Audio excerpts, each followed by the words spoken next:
Miriapods. Dando voz a las ideas. ¡Se abre la sesión!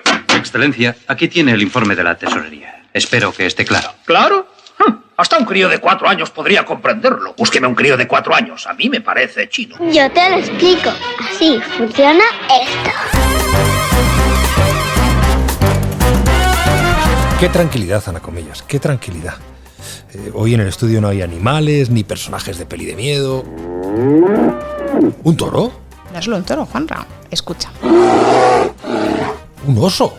Exactamente, Juanra. El toro y el oso van a estar muy presentes en nuestro tema de hoy. Y no vamos a hablar de cómo funciona esto de un zoológico, sino de lo que representan estos imponentes animales en la economía. Ya creo que ya sé por dónde vas. ¿Tiene algo que ver con las esculturas que hay frente a la bolsa de Frankfurt? Premio para el caballero. No se sabe con certeza el origen, pero el toro en la bolsa representa las subidas, el mercado al alza, en el que los precios, las cotizaciones suben, igual que la trayectoria de embestida de un toro, de abajo arriba. Cuando el mercado está a la baja y caen los precios, es el oso el que representa al mercado, porque sus zarpazos van de arriba abajo. No puedes utilizar la misma estrategia para enfrentarte con un toro que con un oso.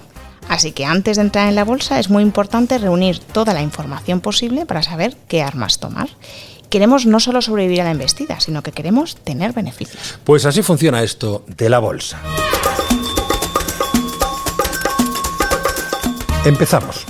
Antes de que nos alcancen el toro o el oso, Ana, ¿qué es la bolsa? La bolsa es un mercado como cualquier otro, Juanra, donde se juntan compradores y vendedores, hacen sus ofertas y cuando se llega a un acuerdo en precio y cantidad, se produce una transacción. El comprador se lleva sus naranjas y el vendedor se lleva el dinero. Lo que hace diferente a la bolsa de una lonja es que no es un mercado de bienes o servicios, es un mercado de capitales. El vendedor es una empresa que necesita dinero y ofrece en ese mercado acciones o deuda de esa empresa. El comprador es un inversor que quiere obtener un beneficio por el dinero extra que tiene, que no necesita, y puede o bien comprar una acción, que sería ser propietario de un trocito de esa empresa y participar de sus beneficios cuando repartan dividendos, o bien puede comprar un bono, deuda de esa empresa. En ese caso, lo que será es acreedor de la empresa y no socio. Y lo que va a recibir son intereses por haber prestado ese dinero, como si fuese un banco. Cuando vendedor y comprador se ponen de acuerdo en precio y cantidad, el inversor se lleva su título, sus acciones o sus bonos, y el vendedor se lleva el dinero, que va a tener que invertir muy bien, porque tiene que poder pagar los intereses de la deuda y va a tener que responder ante los socios, va a tener que obtener beneficios para poder repartir dividendos. Vale, y si yo soy un inversor, ¿mi rentabilidad está en esos intereses o esos dividendos que reciba? No exactamente, Juanra. Si solo existiese el mercado primario en el que se crean esos títulos, sí. Pero en la bolsa no solo negocian empresas e inversores, sino inversores entre sí también. Es una especie de mercado de segunda mano, en el que el inversor inicial que ha comprado un título se lo puede vender a otro inversor. Si compró el valor por 100 y lo vende dentro de un año por 110, además de los dividendos o los intereses que haya cobrado ese año, va a obtener una ganancia, una plusvalía, ¿no? Por esa diferencia de precio. Y hago aquí un apunte importante, que tenemos muy claro en otros mercados, pero que parece que se olvida en el de capitales, porque su apariencia es de liquidez inmediata. Tú vas a la bolsa y siempre vendes. Para poder vender, alguien tiene que querer comprar. La bolsa facilita que los compradores y los vendedores se encuentren, como en el mercado de abastos que decíamos, pero la bolsa no te compra los títulos. No es como un banco en el que yo hago un depósito a plazo y cuando quiera puedo ir al banco y decir que cancelo el depósito y me reembolsa mi dinero. Es lo mismo que si quiero vender mi coche y nadie me lo quiere comprar o no me lo quiero comprar por el precio que yo quiera recibir. Pero las acciones tienen un precio, ¿no? Precisamente la cotización que yo puedo ver en la bolsa. Esa cotización... O aquí en el móvil. Sí, eso es, la bolsa. La información es muy, muy accesible, de eso vamos a hablar más tarde. La cotización es el precio al que se han hecho las últimas transacciones y va variando continuamente a lo largo del día, subiendo y bajando según los precios que se han cruzado y las expectativas de los inversores. Si como inversor creo que una empresa va a tener muy buenos resultados, voy a querer comprar sus acciones y voy a ofrecer por ellas un precio más alto. Si otro inversor me las quiere vender por el dinero que ofrezco, se hace la transacción y la cotización de ese día va a recoger ese nuevo precio. Sube la demanda de las acciones en este caso y por tanto su cotización. Como la embestida del toro. Entiendo que al contrario, si creo que una empresa tendrá malos resultados, estaré dispuesto a vender mis acciones a un precio más bajo y cuando alguien me las compre, la cotización recogerá ese precio de compraventa. Que irá en la misma dirección que el zarpazo de un oso. ¿Y si nadie los quiere comprar? Bueno, el mercado de capitales es muy amplio. Hay muchísimos intervinientes y cada uno tiene diferentes intereses y expectativas. La acción que tú quieres vender, porque puede ser que necesites el dinero, no solamente que creas que la empresa va a ir mal, pero bueno, si tienes esa expectativa sobre la empresa, otro la puede querer comprar precisamente porque su precio es bajo y él tiene una expectativa de que esa acción en el futuro va a subir mucho y que va a ganar con la operación. En el mercado de capitales, lo realmente valioso es la información. Tener cierta certeza de lo que va a pasar con una empresa, con un sector o con una economía global. Todo el mundo tiene el mismo objetivo: comprar barato y vender caro. Y para eso necesitas atisbar un poco el futuro. Información, tú lo has dicho ya, pero las personas de a pie no tenemos acceso a esa información. Pues aunque no te lo creas, tenemos acceso a la mayor parte de ella porque es pública. Y además ahora con Internet la podemos ver en infinidad de sitios. Pero es tanta, los mercados hoy en día son tan amplios, hay tantos productos financieros que es una tarea titánica convertir toda esa información en bruto en decisiones de inversión. Pero esos gurús trajeados que cada mañana leían las páginas salmón de los periódicos, ¿no son los que interpretan toda esa información? Esos gurús ahora compiten contra la máquina, como Kasparov en su día contra Deep Blue, porque el peso de la información digital es cada vez mayor y necesitamos máquinas que nos hagan parte del trabajo, que digieran parte de esa información. Los índices bursátiles nos dan parte del trabajo hecho. El IBEX 35, que es el índice por excelencia de la bolsa española, recoge las 35 empresas más importantes del mercado de capitales español. No son necesariamente las más grandes ni las que mayor crecimiento o beneficios tienen, o no solo, sino que son las empresas que más capital tienen y más se negocian en la bolsa, las que más se compran y se venden. El índice le asigna un peso a cada una de esas 35 empresas según su volumen y toma las cotizaciones de cada una de ellas para obtener una cotización global que nos dé una referencia de cómo está funcionando el mercado de capitales en España y en ocasiones la propia economía, porque ya vemos también que hay veces que cuando hay situaciones económicas como que suba la inflación, vemos que ocurren cosas en la bolsa, en el índice. Si el IBEX sube, significa que los valores que lo componen, las empresas que hay detrás, valen cada vez más, porque los inversores están apostando por su crecimiento. Están comprando hoy porque creen que en el futuro ese precio seguirá creciendo y podrán obtener beneficios mañana cuando vendan. Que suba o baje el índice no implica que todas las empresas se estén comportando igual, pero sí las que mayor peso tienen. Pero hoy no solo vamos a hablar de bolsa, Juanra, sino también de tecnología, de robo-advisors. ¿Robo-advisors? Sí. Aunque para esto he preferido invitar a un asesor financiero de carne y hueso. Se llama Pablo Tellería y es gestor de carteras de inversión de Invesmi. ¿Qué tal, Pablo? ¿Cómo estás? Bien, bien. Encantado de estar aquí con vosotros. Oye, ¿qué es un robo-advisor? Bueno, si vamos a la traducción literal, estaríamos hablando de un asesor robótico o un asesor robotizado. Los primeros surgen por allá por el 2008 en Estados Unidos, cuando precisamente la tecnología cada vez va ganando más peso y los inversores se dan cuenta que aquellos fondos de inversión activos, aquellos gestores activos, no superaban a los índices y cuando la bolsa caía, como cayó en 2007-2008, pues sus rendimientos también caían. Surgen este tipo de empresas que se le dominan o están englobadas dentro del sector fintech, es decir, que unen finanzas y tecnología. Y la adopción cada vez más por parte de las personas de todo lo digital y a su vez la generación joven que viene detrás, que ya es directamente nativa digitalmente, pues aceleran ese proceso, ¿no? Entonces están creciendo más o menos a un ritmo de un 20% anual. Luego pasaron a Europa y finalmente llegaron aquí a España pues en los años 2015, 2016, 2017. ¿Qué es un gestor activo que lo acabas de mencionar? Bien, un gestor activo es aquel que a partir de una determinada información o una determinada forma de invertir que él tiene, pretende, comprando unas pocas compañías, superar a esos índices de referencia. Es decir, un índice de referencia como es el SP500 o el IBEX 35, pues está formado por diferentes compañías y cada una tiene un peso dentro de ellas. Un gestor activo intentará, pues en lugar de comprar esas 500 compañías, comprar 60, 70 compañías y hacerlo mejor que el índice. Y para eso cobra una serie de comisiones. Y aquí es donde comienza la dicotomía entre gestión activa, gestión pasiva, gestión indexada. A partir de que surgen los robo-advisors, se basan en gestión indexada, la mayoría de ellos. ¿Por qué?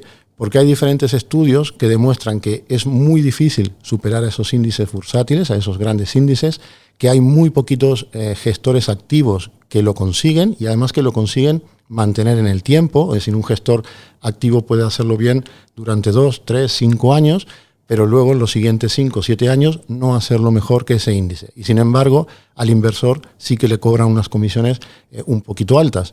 ¿Qué hace la gestión indexada? Es decir, mira, pues como es tan difícil superar esos grandes índices, simplemente vamos a replicarlos con unas comisiones mucho más ajustadas, porque no necesitamos a un equipo gestor que esté analizando todas las compañías, y eso permite trasladar pues al inversor comisión ajustada y un rendimiento muy parecido a lo que hace el índice. Sería más seguro para el inversor y desde luego para el que media también, ¿o no? Correcto, para el inversor, y a partir de aquí, por eso hay esta explosión en el tema de los robo-advisors o de la gestión indexada. Para el inversor, la tranquilidad es que no va a intentar, su inversión no va a intentar superar esos grandes índices, sino que van a ir de la mano de los índices. Cuando tú apuestas por un selector de fondos o por un grupo de gestores que intentan superar al índice, puede ser que aciertes o puede ser que no. Entonces, de la otra manera, pues simplemente te limitas, y si el S&P 500 al cabo de 5 años sube un 50%, tu inversión habrá subido un 50%. Pero, Pablo, nosotros como inversores, ¿no? Cada uno tiene un perfil. Hay gente que sabe al riesgo, que no quiere, porque los índices también bajan, con lo cual esos robo-advisors que están replicando ese índice también bajarían. Si yo soy averso al riesgo, o al revés, imagínate que tengo mucho apetito por el riesgo y yo lo que quiero es apostar por un sector que yo creo que es puntero, que no está recogido en ese índice como a mí me gustaría. ¿Me puede ayudar un robo-advisor a invertir con esas casuísticas? Sí, te puede ayudar. De hecho, lo primero que hace un robo-advisor es, a través de un formulario de perfilado, preguntarte, en primer lugar, tus objetivos.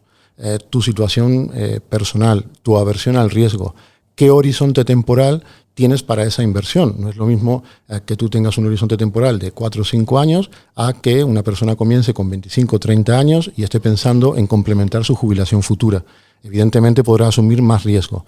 A partir de aquí, cada gestor automatizado, cada robo-advisor tiene sus carteras modelos. Si tú estás buscando algún sector concreto que no lo cubra esas carteras modelos, o bien deberías buscar otro tipo de gestor que sí que lo tenga, o bien dejarte asesorar con algunos servicios que incluyen algunos robo-advisors, que es un servicio premium o un servicio plus, que te podrá decir, mira, Ana, está bien que tú quieras invertir o apostar por aquel sector, pero piensa que puede ser que esa apuesta te resulte, no te salga bien.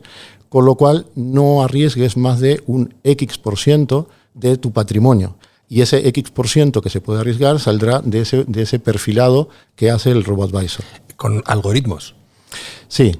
A partir de aquí lo que se intenta hacer siempre es, siempre se dice que lo que hace el ordenador, lo que hace la máquina, si está bien programada, lo hará mejor que el humano y lo hará más rápido a la hora de hacer las compras y las ventas, y también a la hora del perfilado.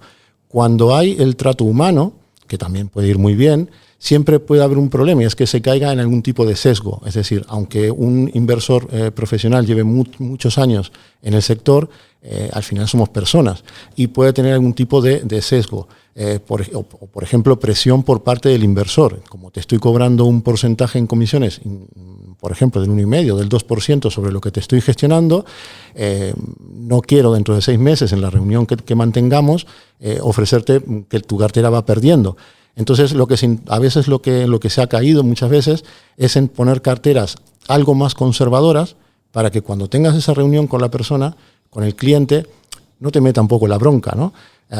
¿Qué pasa con eso? Que en el corto plazo puede ser bueno, pero al final para el inversor en el largo plazo le va mal, porque no solamente hay riesgo de pérdida o riesgo de volatilidad, sino que hay un riesgo que muchas veces no se detecta, que es el riesgo a no cumplir tus objetivos financieros. Es decir, imagínate una persona que tenga 35 o 40 años, que le quedan 35 años por delante para jubilarse, y que el gestor le recomienda una cartera con un perfil muy moderado, muy conservador, para evitar precisamente que cuando el mercado cae, que el cliente le diga algo.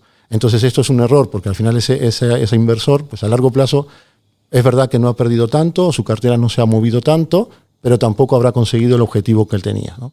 El robo-advisor intenta quitar esto, intenta que haya poca intervención humana, utilizando estos algoritmos que tú comentabas, y a partir de 8, 10, 11 preguntas, en función de lo que tú le respondas, pues te da un perfil o una cartera modelo y ahí te va a gestionar la inversión. O sea, que complementan el robot en este caso y la experiencia del inversor, del asesor, se complementarían.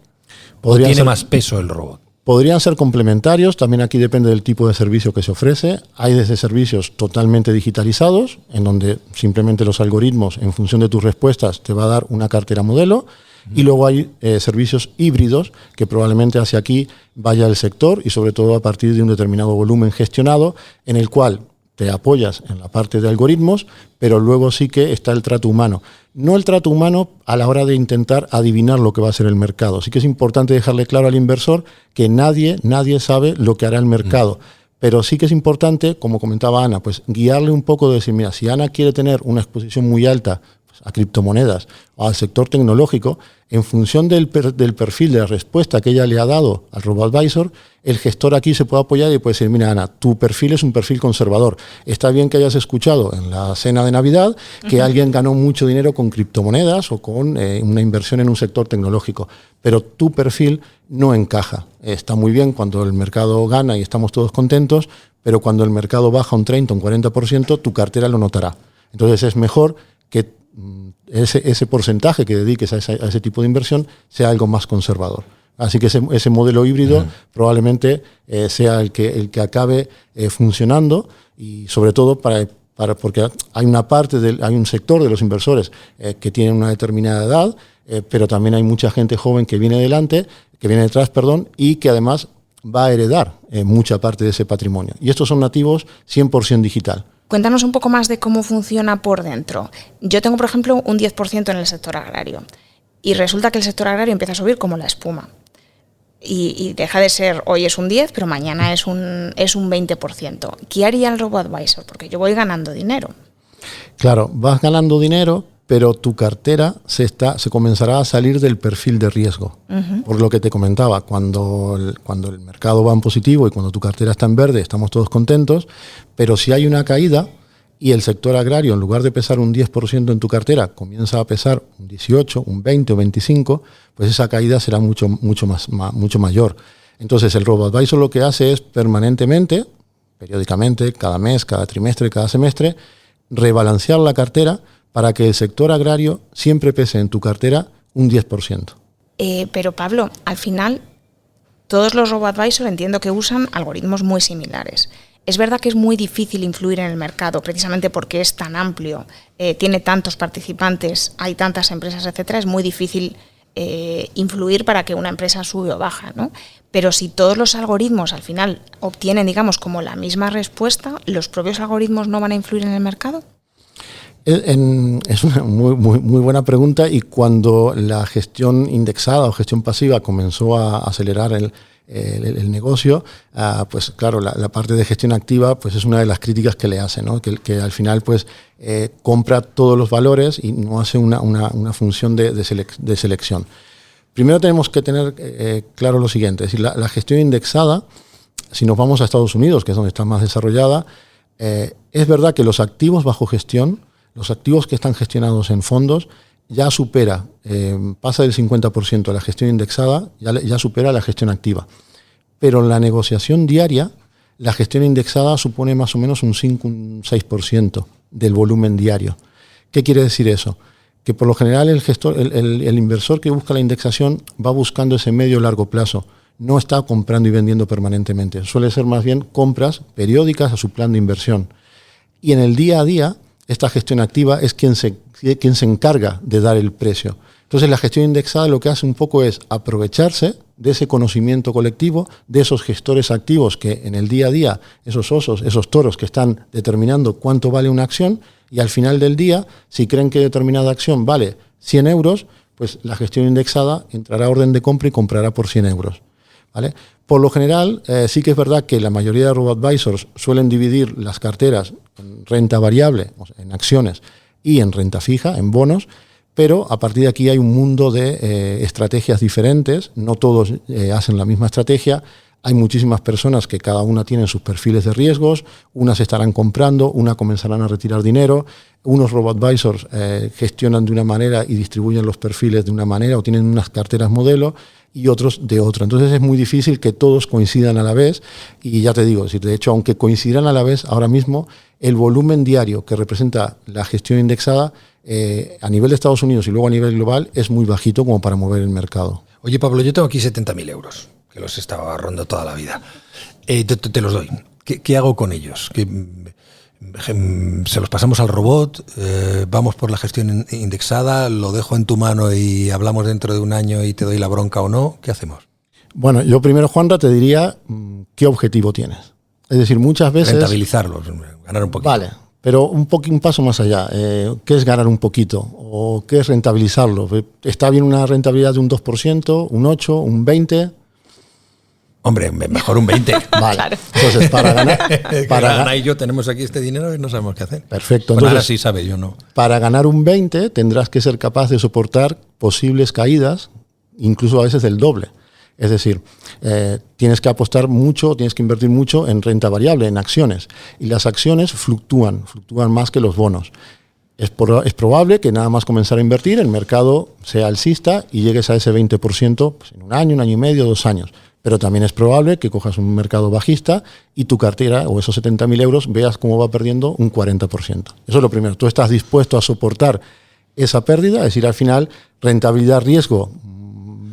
Hombre, si yo sí llega un momento que se me queda la cosa en 40.000 y bueno, pues aguantemos, Pablo, aguantemos y a ver cuándo cambia esto. Perfecto. Entonces, lo segundo, además de ese objetivo, que sería pues acumular capital o intentar rentabilizar lo máximo posible, te diría en qué horizonte temporal.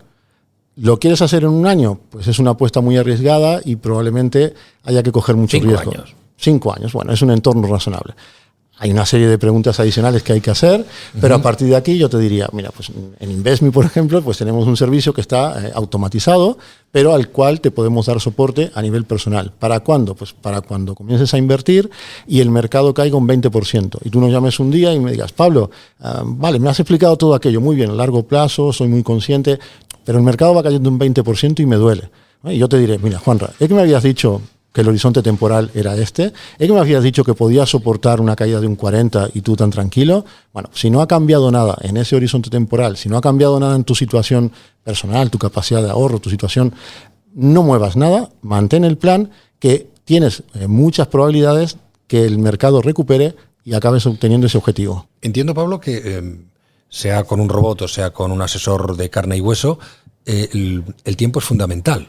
Es decir, sin ser inversor y sin saber, te lo pregunto a ti como experto, cuanto más tiempo aguantemos, digamos, antes de dar por rentabilizada la inversión, mejor. Exacto, Juanra. De hecho, el tiempo precisamente es una de las variantes que hace reducir el riesgo en una inversión.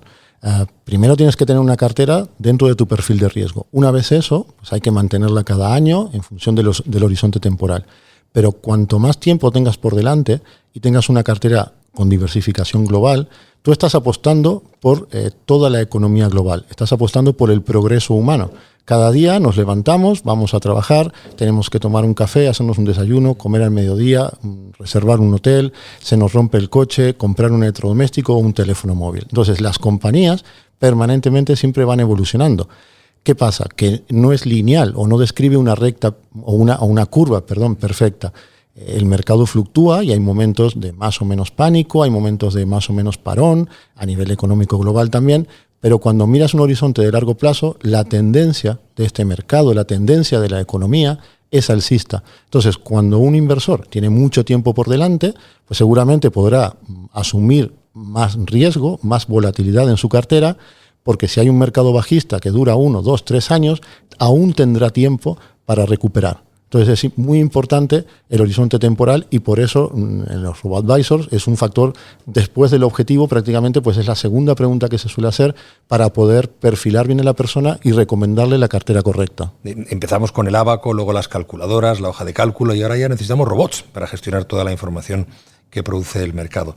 Pero al final todas estas herramientas las manejan personas con un punto de intuición, que es lo que veíamos ahora mismo, un punto de intuición o locura que hacen que los caminos del mercado, que ahí sigan siendo inescrutables. y con ese puntito que tienen de juego, casi aleatorio, que los hace fascinantes a ojos de iniciados y de no iniciados. Y todos, gurús y legos, necesitan que alguien los acompañe en este camino, un asesor como Pablo. Gracias, Pablo Tellería, gestor de carteras de inversión de Invesme. Ha sido un placer, hemos aprendido mucho. Muy bien, muchas gracias a vosotros, encantado. Así funciona esto, un podcast de Miriam Potts. Potts.